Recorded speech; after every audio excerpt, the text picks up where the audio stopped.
예, 우리 이렇게 인사할 텐데요. 이런 물음으로 한번 인사를 하겠습니다. 인사할 사람을 정해보세요. 인사할 사람을 정해보시고 이렇게 합니다. 하나님은 왜 당신 같은 사람을 선택하셨을까요?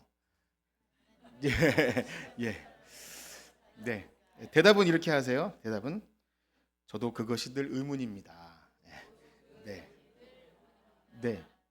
제가 인사 안 하신 분들을 눈여겨봤습니다. 목사님이 인사를 시키면 다 그럴 만한 이유가 있다고 믿으시고 인사를 해주시면 순종함으로 해주시면 더 놀라운 은혜가 있을 줄 믿습니다. 아무튼 인사 안 하신 분들은 하나님의 더 큰 은혜로 만지시는 역사가 있어야 합니다. 그렇습니다. 우리 교회가 지난 한 주간 살핀 말씀은 이제 창세기 본문인데요. 하나님께서 아브라함에게 언약하신 복이 이제 이삭을 지나서 야곱으로 이어지는 그 과정 속에서 일어나는 몇 가지 일들을 우리가 이제 살폈습니다. 그래서 오늘 듣게 되는 내용의 주제는 이제 중심 주제는 야곱을 중심으로 설교가 되어질 텐데요. 그런데 사실 우리가 이제 구약에 여러 인물들이 있지만 야곱은 대체적으로 우리가 어떤 본받을 만한 인물로 손꼽히는 것 같지는 않습니다. 그렇죠? 우리가 이제 교회 나오면서 뭐 주로 기억하고 싶고 또 본받고 싶은 인물은 주로 어떤 사람이 있습니까? 모세 정도는 돼야죠. 지도자 모세. 또 누가 있죠? 요셉, 총리 요셉. 네. 또 누가 있을까요? 더 해보세요. 예, 예, 예. 다니엘. 그래도 자녀를 둔 부모는 다니엘처럼 공부 잘하고 뭐 그런 건 있죠. 또 뭐 그래도 다윗 정도. 그 정도예요. 뭐 모세를 했으니까 모세 이후에 또 여호수아처럼 또 그런 지도자 생각할 수 있습니다. 근데 아무리 생각해도 야곱이라는 인물은 그렇게 나도 본받고 싶다 할 정도의 사람이 아니라는 것은 우리가 이제 알 수 있는데요. 혹시 제가 이렇게 말씀드렸지만 저는 야곱을 본받고 싶어요 이런 분 계신가요? 안 계시죠? 예, 사실 야곱은 출생부터 별로 닮고 싶지 않은 그런 이야기부터 출발합니다. 엄마의 뱃속에 있을 때부터 형과 심하게 다퉈서 오늘 읽은 본문에 보면 그 엄마가 내가 어찌할꼬 이렇게 살아서 뭐하나 싶을 정도로 큰 근심이 되었어요. 뱃속에서 있을 때부터 형을 이겨 먹으려고 그렇게 해요. 어린 시절 형이 사냥을 하고 이제 허기진 틈을 타서 그 유명한 사건 있지 않습니까? 팥죽 한 그릇에 장자의 명분을 팔게 만든 뭐 에서도 문제가 있지만 어쨌든 얍삽하다라는 생각이 들어요. 그리고 그의 부모도 참 이따가 살피겠지만 그래도 나름대로 믿음의 부모였는데도 자기 자녀를 편애합니다. 아버지는 형 에서만 좋아하고 또 엄마는 야곱만 좋아해서 집안에 편애가 있으면 관계가 이미 뒤틀려졌다는 걸 알 수 있어요. 그러니까 물론 우리 인간의 성정상 더 좋아하고 안 좋아하고 있다 할지라도 그래도 좀 성숙하고 인격이 되면 그런 티를 좀 덜 내고 두루두루 해야 되는데 내가 생각하는 대로 느껴지는 대로 하면 서로 상처를 주고 아픔을 주는 그런 뒤틀려진 가정이었습니다. 결국 27장에 이르게 되면 오늘 새벽에 27장을 봤는데 그 계획 작전대로 형이 받을 복을 빼앗기 위해서 그의 어머니와 공모해서 아버지를 속이고 형처럼 털을 염소털로 꾸미고 옷을 입고 장자의 명분을 받아내는데 성공을 합니다. 오늘 이렇게 교회 나온 지 얼마 안 되시거나 야곱 이야기를 처음 들으시는 분들은 제가 이렇게 간략하게 이야기를 들을 때 좀 뭔 내용인가 싶으실 수도 있는데요. 이 시간은 주일 아침에 제가 그 내용을 다 설명드릴 수는 없습니다.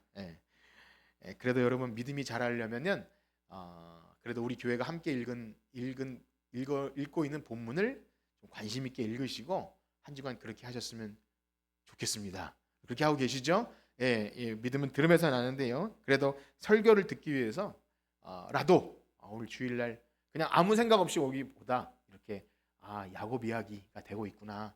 이걸 좀 알고 오시면 훨씬 더 도움이 되고 그래서 시간이 또 절약이 됩니다. 제가 뭐 이 시간에 야곱 이야기를 자세하게 설명드리지 않아도 한 주간 매일 성경을 하신 분이면 가능하다 싶고요. 또 목장 리더분들께서는 이번 주까지 다시 신청을 받아주십시오.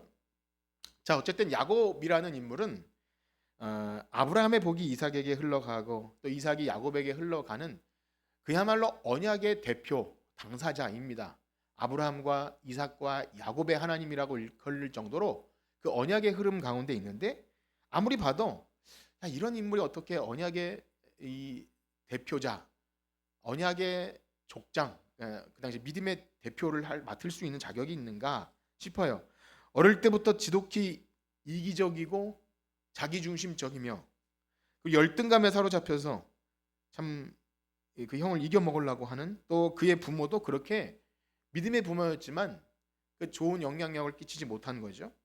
그런데요, 놀라운 사실은 우리가 야곱을 본받을 만한 대상이 아니어서 그런 대상에서 지워버리고 싶지만, 성경은요 이 야곱을 통해서 바로 오늘을 살아가는 우리의 뒤틀리고 이 결핍된 인생을 가장 여실하게 드러내 보여주는 그러한 대표입니다.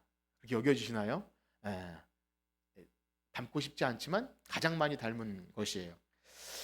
그러나 그것이 끝이 아닙니다. 야곱을 통해서 우리의 자신의 민낯을 보게 되겠구나.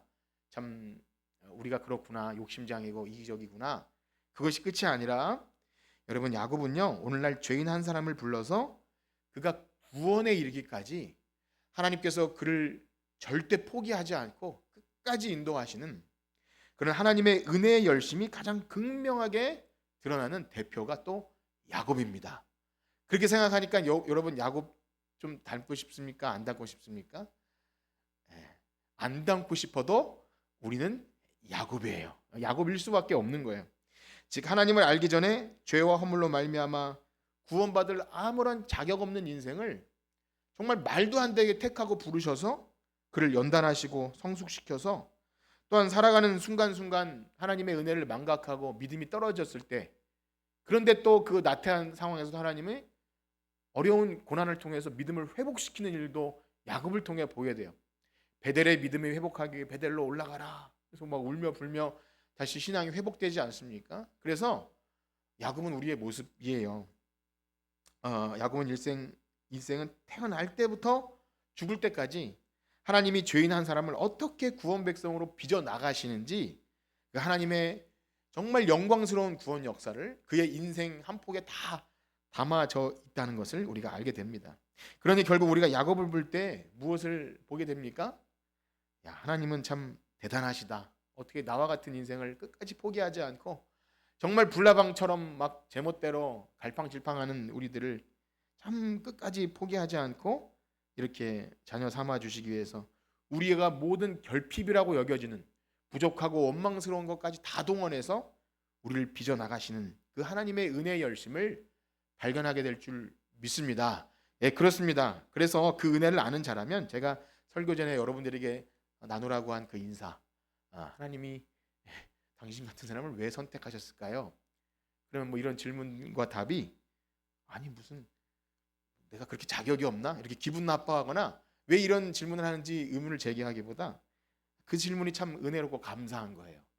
그런 은혜가 있길 축복합니다. 매일매일 물어봐도 참 뭐라고 딱히 대답할 건 없지만 나와 같은 죄인을 불러주신 놀라운 은혜에 대해서 난 알 수 없도다. 그냥 감사할 것밖에 없다고 하는 것, 그것이 우리의 인사가 되어야 할 줄 믿습니다. 그래서 바라기는요, 우리보다 앞서서 그 구원의 여정을 걸어간 우리 야곱 이야기를 우리가 함께 묵상하면서 우리를 끝까지 사랑하신 하나님을 더욱 깊이 만나고 경험하고 교제하는 우리 믿음의 여정에 그 말씀이 큰 힘이 되는 여러분들 되시길 축복합니다. 자, 그렇습니다. 우리는 먼저 야곱의 출생 배경을 통해서 하나님을 알기 전에 모든 인생들이 가지고 있는 상태에 대해서 우리가 생각할 필요가 있습니다. 우리 21절에서 26절까지를 한번 다시 한번 읽어볼 텐데요. 21절에서 26절을 다시 한번 읽어봅시다. 시작. 이삭이 그의 아내가 임신하시 여호와께 간구하매 여호와께서 그의 간구를 들으셨으므로 그의 아내 리브가가 임신하였더니 그 아들들이 그 태 속에서 서로 싸우는지라. 그가 이르되 이럴 때 내가 어찌할꼬 하고 가서 여호와께 묻자온대 여호와께서 그에게 이르시되 두 국민이 내 태중에 있구나. 두 국민이 내 복중에부터 나누이리라. 이 족속이 저 족속보다 강하겠고 큰 자가 어린 자를 섬기리라 하셨더라. 그 해산 기한이 찬즉 태 쌍둥이가 있었는데 먼저 나온 자는 붉고 전신이 토록 같아서 이름을 에서라 하였고 후에 나온 아우는 손으로 에서의 발꿈치를 잡았으므로 그 이름을 야곱이라 하였으며 리브가가 그들을 낳을 때 이삭이 60세였더라. 아멘. 우리가 이 이야기를 읽으면서 참 간과하기 쉬운 한 가지 중요한 사실이 있는데요. 그것은 바로 여러분 저와 여러분들을 포함해서 우리 사랑하는 자녀들까지 그 어떤 누구도 이 세상에 존재하는 인생들은요 하나님께서 창조하시고 계획하시고 하나님께서 태어나게 하셨다는 것입니다. 믿으시나요? 너무나 당연해서 뭐 그런 당연한 얘기를 하냐고 혹시 의문이 되십니까? 그런데요 이것을 안다고 생각하면서 간과하기가 너무나 쉬워요. 오늘날 결혼한 부부들이 이 생명을 낳는 일에 대해서 여러 가지 시대적 변화에 따라 자신들이 임의로 계획해서 뭐 이렇게 시기를 결정하고 또 그렇게 하는 것 같지만 굉장히 큰 착각이죠. 그것은 그야말로 너무나 큰 착각입니다. 그러나 그런 생각들이 언제 허물어지게 되냐면 이삭과 같이 한 20년 동안 아이가 없어 보면 야, 이게 평범한 것이 아니구나. 생명 하나가 뱃속에서 생기고 그렇게 나는 것은 인간이 결코 통제할 수 없는 일이라는 것을 뼈저리게 깨닫게 되죠. 오늘날 아무리 젊은 부부들이 뭐 아이를 안 낳는다고 하지만 저기 불임센터 병원에 가보면 그렇게 애쓰고 노력해도 아이가 생기지 않아서 정말 참 첨단 과학 모든 그 설비가 있음에도 마음대로 안 되는 것이 한 생명이 태어나는 일입니다. 세상에 하나님 없는 자들도 그렇게 여기는데 우리 믿는 자들은 이 성경 이야기를 보면 한 인생이 태어나고 이렇게 엄마 뱃속에서 자라고 나오는 것은 이게 그냥 있는 일이 아니구나 일단 생각해야 합니다. 그렇습니다. 비로소 당연스럽게 여겼던 한 생명이 잉태하고 출산하는 이 모든 과정 속에서 결코 우연이 아니라 하나님의 신비한 섭리가 있다는 것을 우리는 알게 됩니다. 그리고 그렇게 태어나는 생명을 볼 때 오늘 야곱과 에서처럼 한 배에서 태어난 쌍둥이인데도 불구하고 그 캐릭터가 얼마나 다른지 한 명은 생김새부터 또 성격부터 해서 완전히 다르죠. 한 배에서 태어난 쌍둥이인데도 그렇게 달라요. 그러니까 하나님은 기계 찍어내듯이 붕어빵 찍어내듯이 그게 아니라 온 세상에 살아가는 모든 인생들이 뭐 아무리 비슷한 닮은 경우가 있어도 완전히 달라요. 그렇죠? 완전히 하나님은 한 생명도 그냥 우연히 기계적으로가 아니라 하나님의 특별한 계획 안에 그렇게 태어나게 하시는 겁니다. 그러므로 우리는 먼저 이 사실을 기억해야 합니다. 이 세상에 나라고 하는 존재는 결코 우연히 생겨난 것이 아니죠. 그럼 그렇게 믿으시죠? 일단 이 사실을 잘 가지고 계세요. 그러니까 우리가 이 땅에서 뭐 이렇게 살던 저렇게 살던 그게 아닙니다. 하나님은 우리를 만세전에 계획하셨고 그 부모로부터 생겨나기 위해서 참 갖가지 여러 가지 변수를 뚫고 우리를 이 땅에 나게 하신 거예요. 그러니까 이런 내가 너무나 특별한 하나님의 계획 안에 태어난 것을 안다면 인생의 모든 주권을 가지고 계신 좋으신 하나님께서 나를 이 땅에 태어나게 하셨다면 우리는 이 땅에서 우리가 겪는 어떤 좀 우리가 생각하기에 좀 결핍되고 불행하다는 현실조차 쉽게 원망하거나 불평하지 않게 됩니다. 그리고 나라는 존재에 대해서 여러분 나라는 존재에 대해서 함부로 하찮게 여기거나 가끔씩 안 좋은 소식 스스로 목숨을 버리는 그런 일은 벌어지지 않게 되는 거죠. 그건 굉장히 큰 죄입니다. 그러나 많은 사람들은 혹 교회 다니는 신자까지라도 자신이 처한 여러 가지 환경에 대해서 너무나 쉽게 불평하고요. 남들과 비교하고 그 있는 것 없는 것 가지고 우월감을 느끼든지 열등감을 느껴요. 하나님을 원망하기도 하고 나는 왜 이런 가정, 이런 형편인가. 그런데요. 그것은 매우 불신앙적인 태도입니다. 그가 만약 신자라면 그것은 하나님의 주권을 인정하지 않는 굉장히 불신앙적인 태도입니다. 그러므로 우리는 나 자신을 포함해서 우리의 부모님 또 나와 함께 살아주는 배우자 참 살아주는 거죠. 얼마나 큰 은혜입니까? 그리고 나의 자녀들 이런 부모를 만나서 또 이렇게 살아주는 잘 커주는 자녀 또 우리와 함께 신앙생활하는 옆에 있는 아까 인사 뭐 하라 그랬는데 했는지 안 했는지 옆에 있는 그 한 영혼들은 하나님의 선하신 계획하심 아래 여기 오늘 우리 있게 된 줄 믿습니다. 일단 그것을 아셔야 돼요. 이것을 먼저 알아야 됩니다. 그렇구나. 이거 그냥 있게 된 것이 아니구나. 하나님이 계획하신 안에 있구나.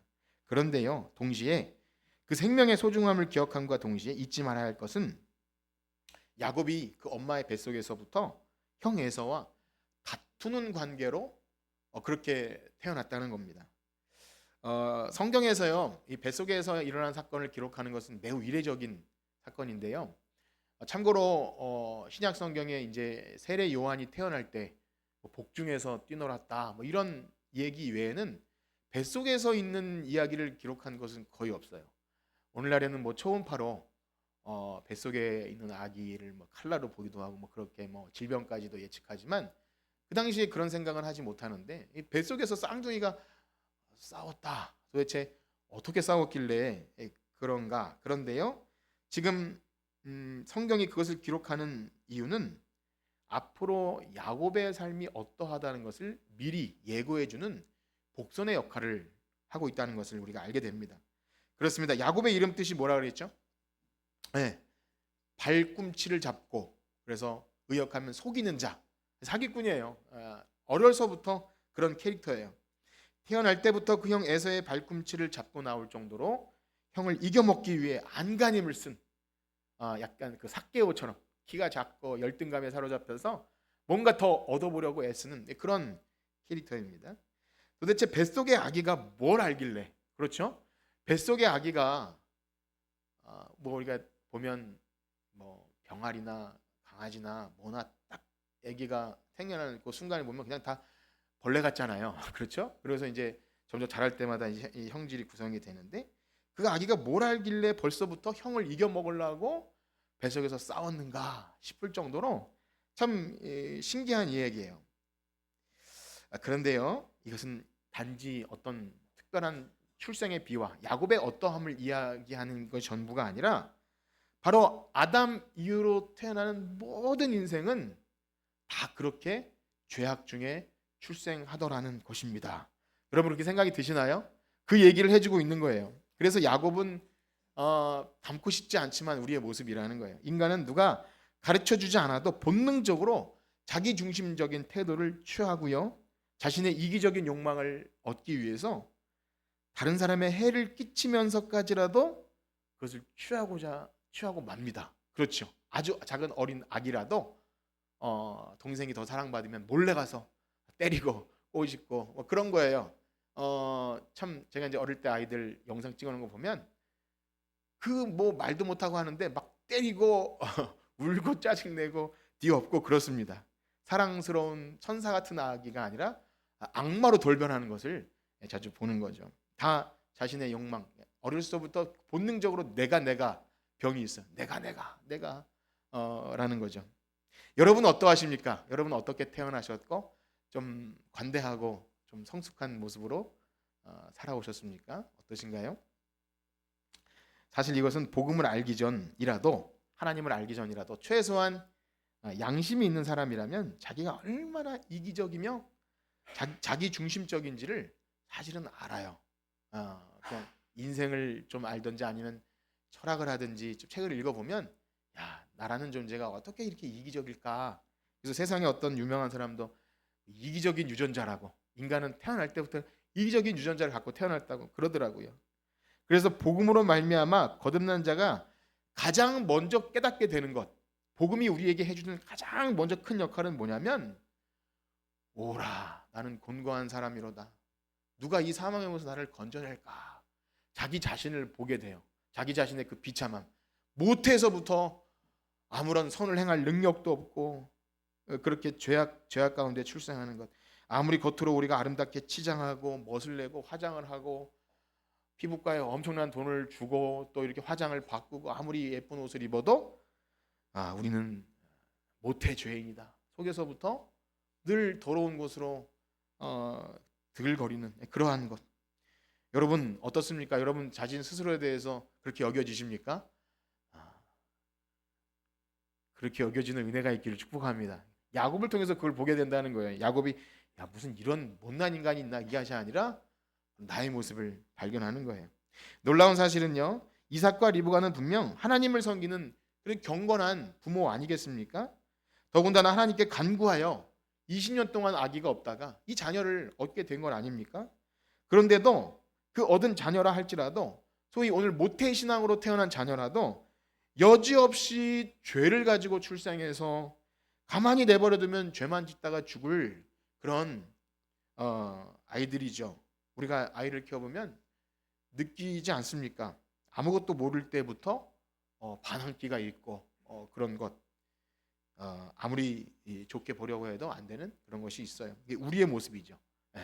나를 닮아서 그렇구나 이런 생각이 드는데요. 그렇습니다. 여기서 예외되는 인생은 아무도 없습니다. 하나님을 인격적으로 만나기 전까지는 다 우주의 중심이 나예요.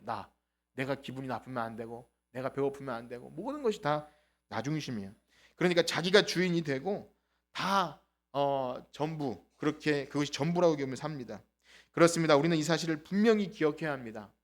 우리 중 누구도 하나님의 언약이나 사랑을 받을 자격이 없는 거예요. 여러분 그렇게 믿으시나요? 예, 그걸 먼저 기억해야 돼요. 난 특별하고 참 대단한 거 맞습니다. 하나님께서 계획하셨어요. 그런데 죄 아래 태어난 우리 인생들은 사실은 그냥 태어나자마자 지옥으로 가도 아무런 하자를 걸 것이 없는, 이유를 댈 것이 없는 그러한 존재인 거예요. 그러나 예수를 믿는다고 하면서도 예수 믿은 이후에도 이 사실을 인식하지 못하고 살아가면서 교회를 다니거나 그렇게 되면 계속해서 나와 다른 사람을 비교하고 또 내가 가지지 못한 것에 대한 열등감을 가지거나 내가 뭐 좀 가졌다고 우월감을 갖거나 여기서 벗어나지 못해요. 이건 엄청난 겁니다. 그러니까 구원받은 이후에 그래도 발견되는 것이 나는 아무런 자격이 없고 내가 이 땅에 누리는 것은 그저 은혜라는 사실을 인식하지 못하고 늘 그 상태에 있는 거예요. 그래서 사촌이 땅을 삼은 배가 아프다는 말이 있듯이 내가 가지지 못한 어떤 것을 다른 사람이 가질 때 그게 뭐 그 사람의 출생 배경이나 뭐 사회적 신분이나 외모나 좋은 머리 등등 저도 그래요. 뭐 수학 잘하는 사람이 있으면 좀 부럽고 날씬하고 잘생긴 사람이 있으면 좀 부럽고 또 설교 잘하는 목사님은 더 부럽고 뭐 그런 것이 있어요. 그런데 이만큼 사는 게 얼마나 큰 은혜인지를 망각하는 거죠. 나와 같은 참 비참하고 철저한 죄인을 영광스럽고 복된 일에 사용하여 주시는데 여전히 뭔가 내가 뭐 이런 취급 받아야 되나 이런 생각도 하고 이런 거예요. 그러나 우리는 기억해야 합니다. 우리 중 누구도 지금 우리가 누리고 있는 것들을 받을 자격이 없다는 것을 늘 생각해야 됩니다. 있는 자들도 스스로 교만하거나 자랑할 것이 없고요. 없는 자들도 원망하거나 불평할 이유가 하나 없는 거예요. 그저 죄 아래 갇혀서 평생 죄만 짓다가 죽음을 삭스로 받을 죄의 삭시잖아요. 우리 죽음은 죄의 삭스는 사망이잖아요. 열심히 죄만 짓다가 그 월급으로 사망을 받을 그런 인생들인데 우리와 같은 죄인을 불러주신 그 은혜를 생각하면 지금 나에게 허락하신 이 형편이 우리의 부모나 배우자나 자녀나 사회적 지위나 직장이나 학교나 그 무엇도 다 감사할 것밖에 없어요. 그렇죠? 우리의 남은 삶은 그저 감사하고 사랑할 것밖에 없는 거예요. 그러니까 나같이 자격 없는 인생을 불러주셨다는 게 진짜 확실하면 내가 어디다 대고 원망과 불평과 하나님 나에게 왜 이런 이 모양 이 꼴입니까 하고 하나님께 그렇게 할 수 없는 겁니다. 그렇습니다. 사랑하는 성도 여러분 이 사실을 알고 나에게 주신 것들로 인하여 하나님께 감사와 찬송을 돌리고 계십니까? 어떠세요? 야곱을 통해서 먼저 그것을 알아야 합니다. 그렇습니다. 로마서에 보면 하나님이 없는 자들의 특징은 감사를 상실한 거예요. 왜냐하면 하나님이 나에게 이 비참한 우리에게 너무나 놀라운 이 자연 은총과 일반 은총과 특별 은총을 주심을 아예 생각조차 못하는 거죠. 그래서 교회에 나오고 또 오랫동안 신앙생활을 해도 감사가 회복되지 않는 것은 사람들과의 관계에서 조금의 어떤 문제가 있어도 거기에 사로잡혀서 회복이 잘 안 되는 것은요. 그에게 정말 하나님의 놀라운 은혜가 있는지 나와 같은 자격 없는 죄인을 부르셨다는 그 사실을 아는지를 근본적으로 확인해야 하는 것입니다. 그렇습니다. 우리가 오늘날 목격하는 그렇게 많이 가진 사람들, 땅도 많이 갖고 재산도 많이 갖고 여기 오늘 우리가 대한민국 땅에도 그 수많은 그 트럼프 타워가 있지 않습니까? 엄청난 부자인데 뭐가 부족해서 전쟁을 일으키고 우리까지 못 살게 하는지 참 좀 그런 것이 있는 거예요. 왜 그렇게 많이 갖고 그게 부러울 것이 없으면서도 여기 전쟁을 하는가. 이것이 우리의 모습이라는 것입니다. 많이 갖고 참 감사할 것이 많음에도 여전히 뭔가 열등감을 가지고 원망과 불평에 있는 것, 다 그런 거예요. 그런데요, 놀라운 사실은 이런 겁니다.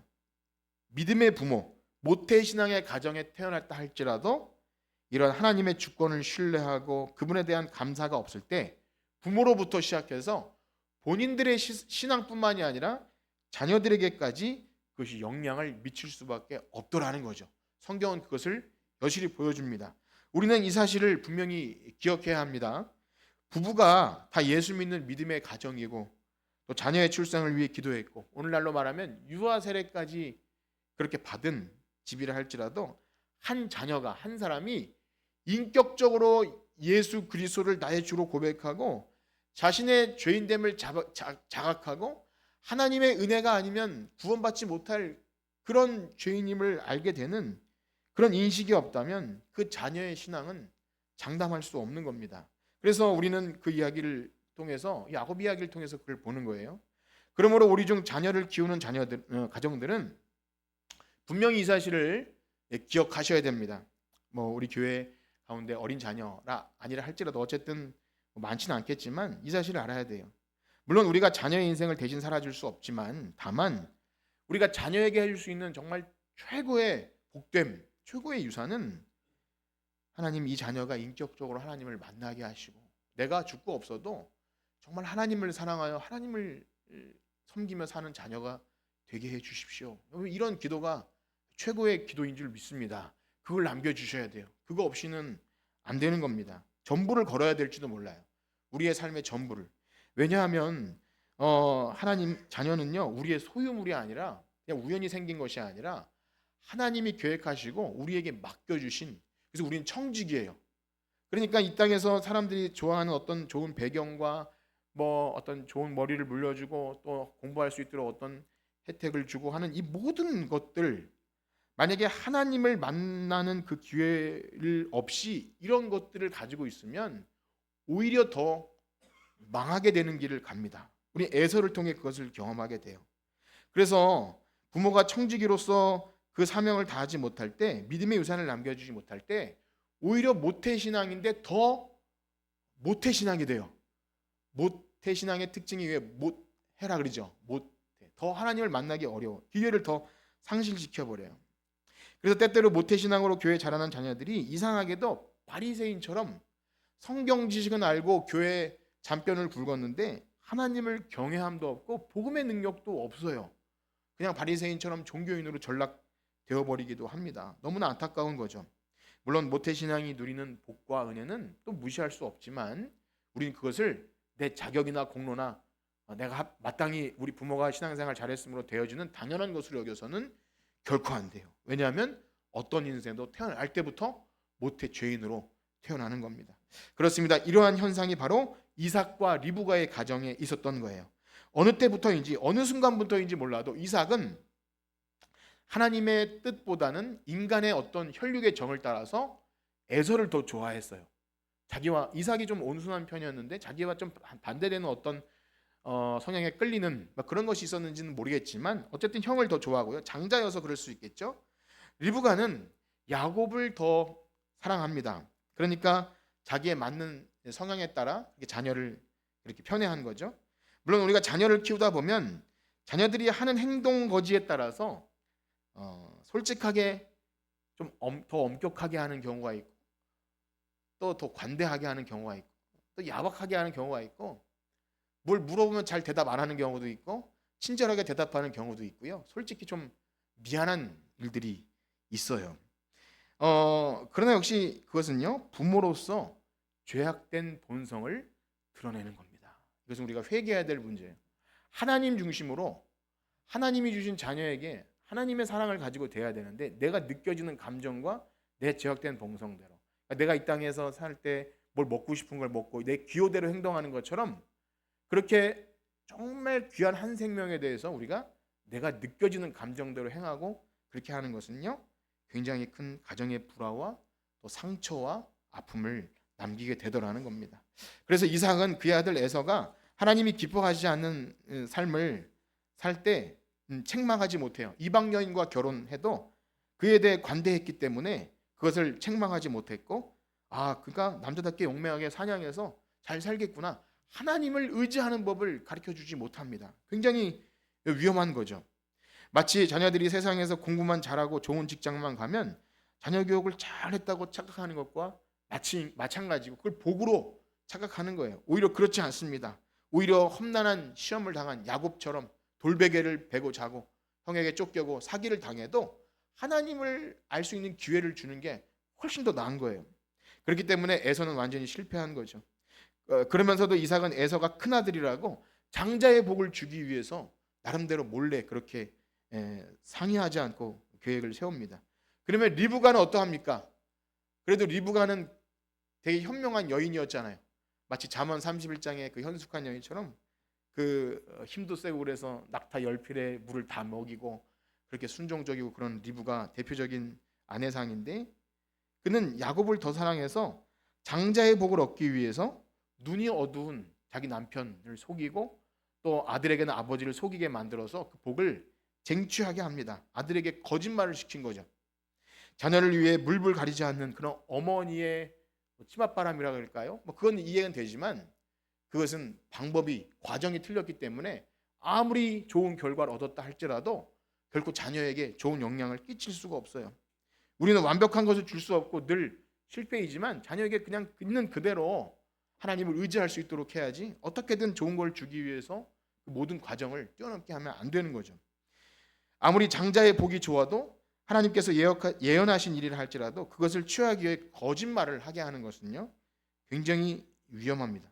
부도덕한 일일 뿐만 아니라 이 세상에 어떤 뭐랄까요, 천박한 그런 거죠. 공부만 잘하고 좋은 대학에 가고 그다음에 좀 강남 이렇게 그런 사람들의 부류에 들어가서 사회적 지위와 명예만 얻으면 잘 됐다고 하는, 얼마나 비참합니까? 그건 믿음의 사람들과는 사실 거리가 없는 거죠.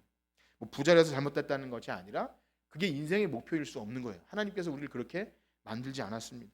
그렇습니다. 안타까운 사실은 그렇게 사랑하여 결혼한 이삭과 리브가 부부가 이 문제에 대해서, 자식을 편애하고 온 가족이 하나 되지 못하는 이 문제에 대해서 모여서 함께 기도하거나 하나님께 묻지 못해요. 자식이 없었을 때는 그래도 하나님께 물었는데 이 문제를 믿음으로 해결하지 못합니다. 즉 하나님을 중심에 두지 않고 각자 자기 소견에 오른 대로 각자 방식대로 그렇게 대응했던 거예요.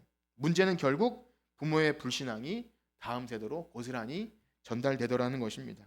부모가 하나님의 중심의 삶을 살지 못하고 말씀에 순종하지 않은데 그 자녀들이 보고 배울 것은 아무것도 없는 것이죠. 그렇습니다. 우리는 이 사실을 정말 뼈아프게 분명히 기억해야 합니다. 부모가 먼저 하나님을 의식하고 두려워할 줄 알고 어떤 일이 있어도 세상과 타협하지 않는 그런 것들을 자꾸 보여줘야 돼요. 만약에 그런 모습이 아니라 교회에서는 어느 정도 좀 믿음 생활하는 것처럼 하는데 가정에서나 공부 문제에 있어서 자녀 미래 문제에 있어서 믿음의 선택이 아니라 세상과 타협하는 방식을 은근히 선택하고 그렇게 길을 열어주는 여지를 두면 분명히 알지 않겠습니까? 우리 부모는 하나님의 그 믿음 이런 결정보다 세상에서 잘 되면 더 칭찬을 해주는구나.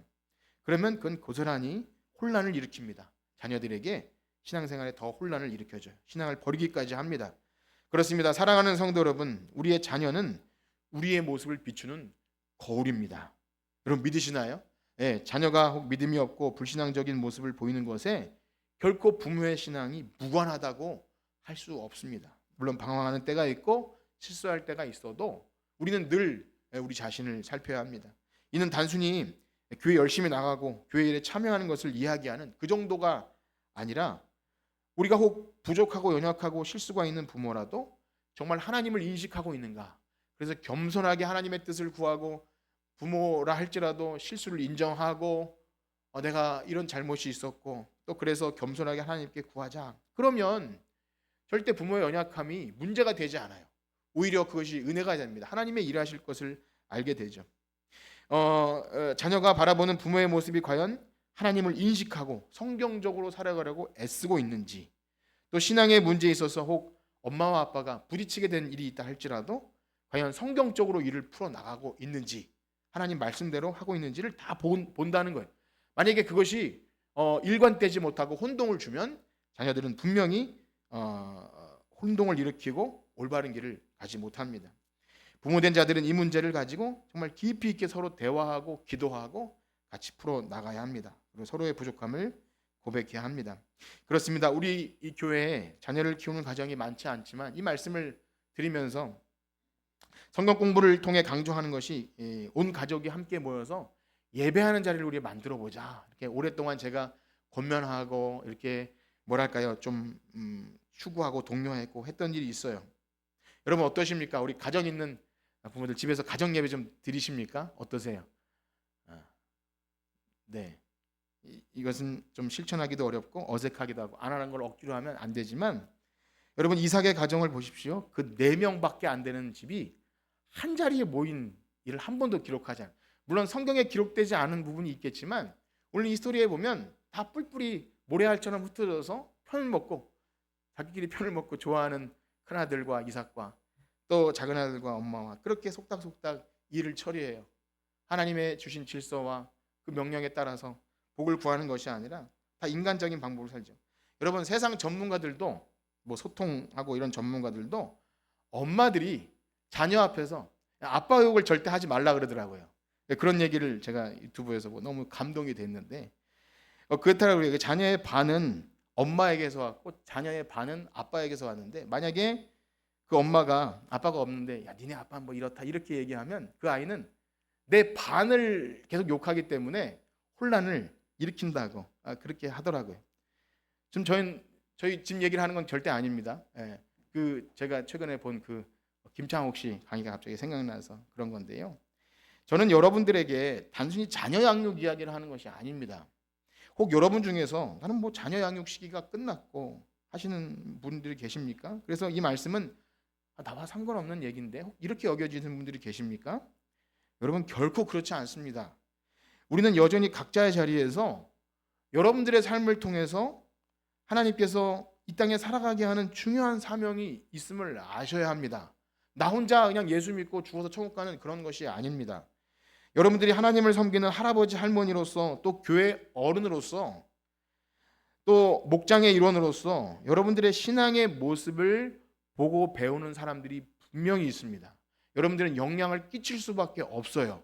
여러분들의 일관적인 태도와 하나님께 대한 신실한 마음과 또 어떤 문제 앞에서 대처하는 다른 공동체와 다른 지체 앞에서 교회가 무엇을 하자고 했을 때 여러분들이 하는 모든 것은 가정뿐만이 아니라 교회 전체적으로 영향을 끼칩니다. 이것은 여러분들이 결코 피해갈 수 없는 것입니다.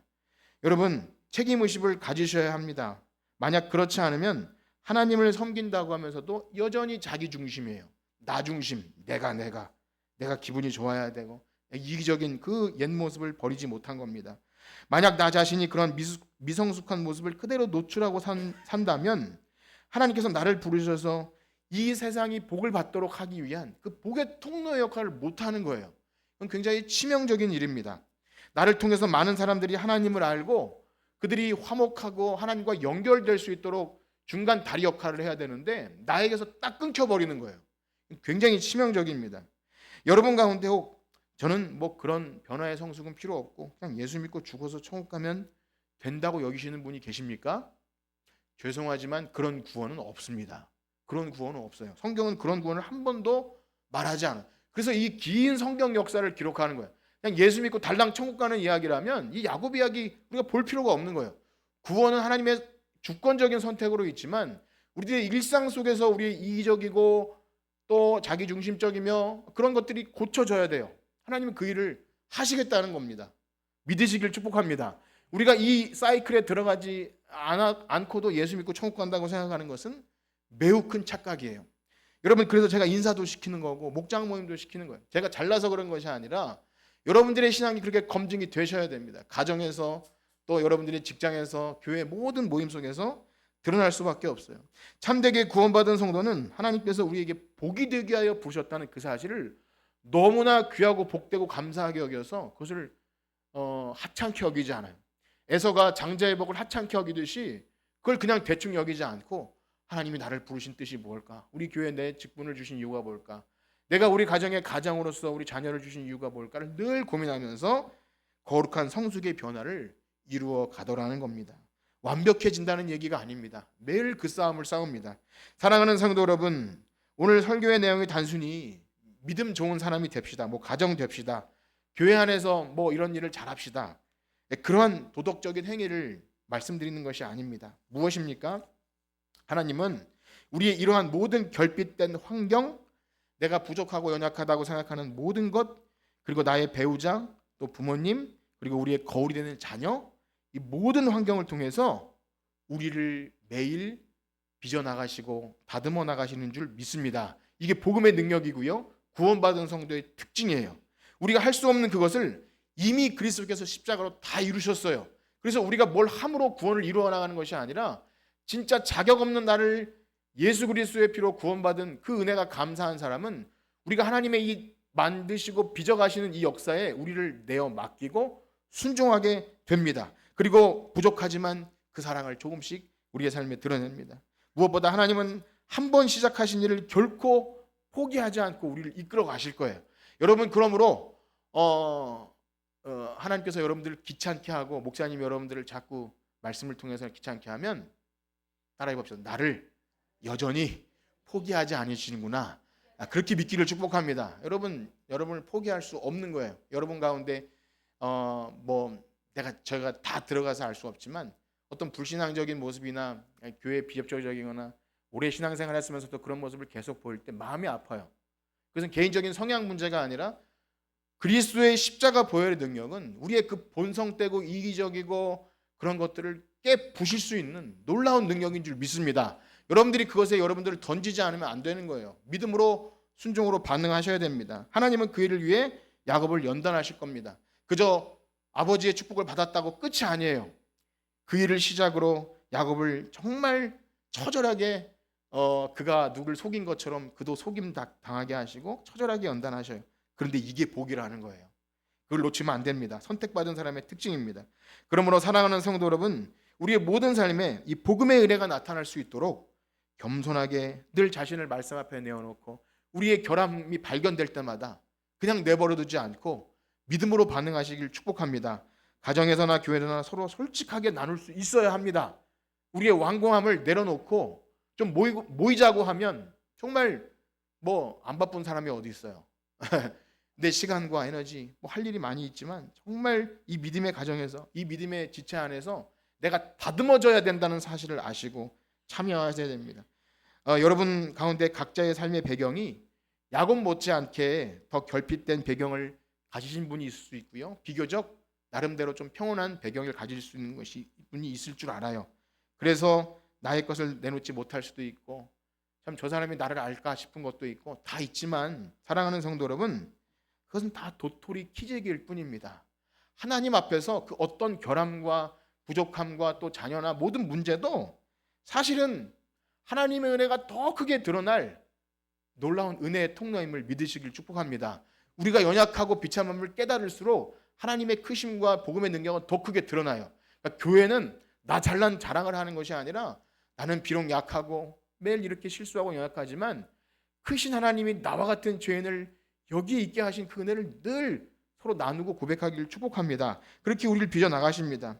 그렇습니다. 우리를 택하신 하나님은 그냥 우리를 내버려 두지 않아요. 교회는 그냥 우리를 온실 속의 화초처럼 마치 베이비시터처럼 그렇게 그냥 죽을 때까지 요람 속에서 천국 가게만 만드는 것이 아니라 야곱을 이끄신 하나님을 보면 그의 험악한 세월이 바로 앞에서 나그네 인생길이라고 고백할 만큼 그렇게 끝까지 우리를 강하게 드라이브를 걸고 이끌어 가셔요. 그러니까 그런 일이 있다면 하나님이 나를 여전히 사랑하시는구나 그렇게 믿으시고 하나님의 그 구원 역사에 여러분 동참하시길 축복합니다. 바라기는요, 이제 한 주간 살아가는 동안 우리의 삶의 여정에 이제 야곱 이야기를 여러분들이 읽으시면서 그 말씀이 거울이 되어서 그냥 옛날에 있었던 어떤 옛날 얘기로 보이지 마시고 여러분 깊이 묵상하시면서 이 야곱을 보니까 뒤틀린 내 자아와 나의 결핍이 그대로 있구나, 이것을 발견하시면서 그런 야곱을 사랑하신 주님이 우리를 사랑하시고 우리의 가정을 사랑하시고 우리 교회를 사랑하셔서 정말로 내 생각에는 왜 이런 열악한 상황을 주셨을까 하는 그것마저도 하나님의 사랑이, 하나님의 복음의 능력이 풍성하게 일어나는 자리임을 믿고 우리의 삶을 온전히 주님께 내어 맡기는 하나님의 언약 백성, 사랑하는 주님의 백성들 되시기를 주님의 이름으로 축복합니다. 아멘. 기도하겠습니다. 하나님 아버지 감사합니다. 우리는 성경 이야기가 먼 옛날 이야기가 아니라 우리 자격 없고 참 비참한 인생의 모습을 거울처럼 보여주는 참 귀한 구원의 책임을 다시 한번 경험하게 됩니다. 하나님, 위인전기가 아니라 바로 우리의 모습이고 정말로 자격 없는 모태 죄인들을 하나님께서 빚어나가시는 이야기임을 우리가 믿습니다. 그러하기에 우리는 하나님의 특별한 부르심을 받았기에 어떤 상황에도 열등감에 빠지거나 좌절하지 않습니다. 우리를 구원하시기 위해 아들을 십자가에 못 박기까지 내어주신 하나님의 사랑이 우리 안에 있으니 우리를 포기하지 않고 끝까지 인도하시를 믿고 이제 우리의 삶을 하나님께 내어 맡길 때 우리를 빚어가시는 그 사랑 은혜에 하나님께 영광과 찬송을 돌리고 많은 사람들이 우리와 같은 죄인들이 하나님의 백성 되는 것을 보고 하나님을 찬양하며 언약 백성이 되는 놀라운 복의 통로 되게 하여 주시옵소서. 감사하며 예수님의 이름으로 기도드립니다. 아멘. 우리 찬